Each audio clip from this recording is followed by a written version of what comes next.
All right, in this video, I'm going to talk to you a bit about rendering and getting better render images. So I'm in my art renderer because I use those materials from my buck car. If you haven't gotten there yet, you will get there. So these are just kind of the default settings, and I'm just going to hit render here, and you see I get an extremely grainy image here for my buck car. It's just not clear at all. In addition to actually being small in size as well. So I'm gonna close that. So first thing, I can increase the size here, the output size. There's some different. I'm at 640 by 480 right now. These options here um, go up to 800 by 600. I want to keep this 1.333 aspect ratio. So if I wanted to go up higher than 800, I could go to, let's render that actually first. So 800 by 600. You can see that this window is bigger than it was before. Image is still grainy. And I could custom this. Could do a 960 by 720, and that keeps my same aspect ratio. Hit render again, and again my box is bigger, but again still grainy.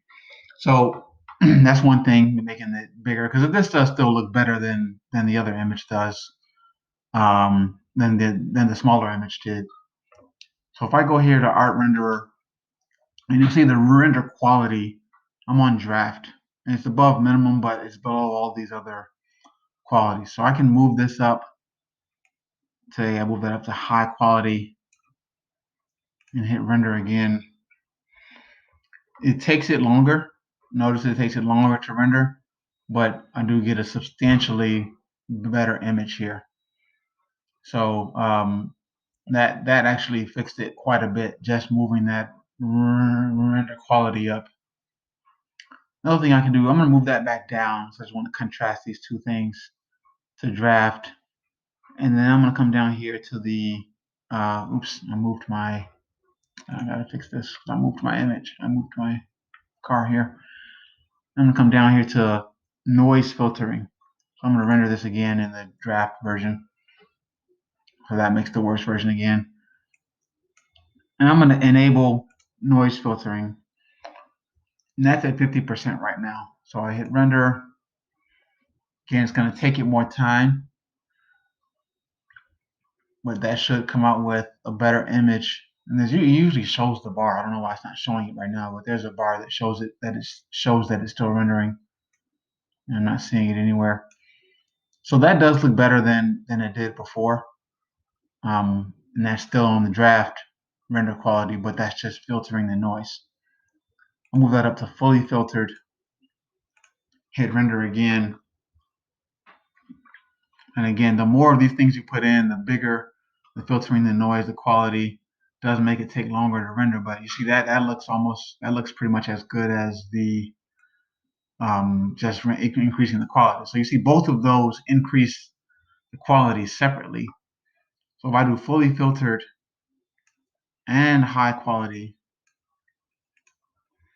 that should give me the best image yet. Again, that's going to take longer time though. With this being a relatively small file, the time that this is taking to render isn't too bad, but it could definitely take significantly longer depending on the file. It could take a couple minutes to render.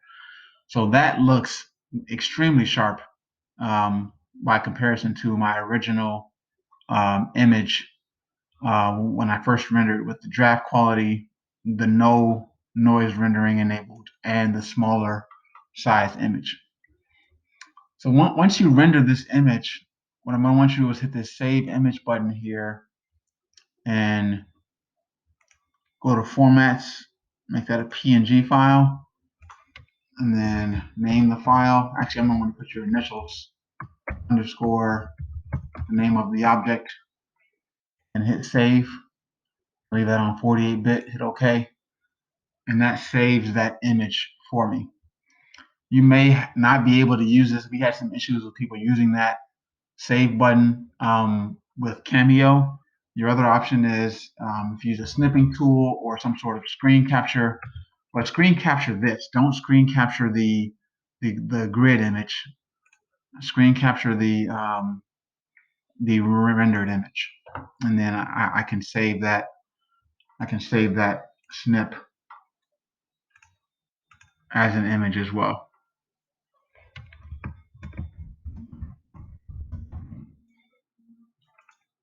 So you will use this rendering process to get the actual things that you'll be submitting to Google Classrooms for your assignments.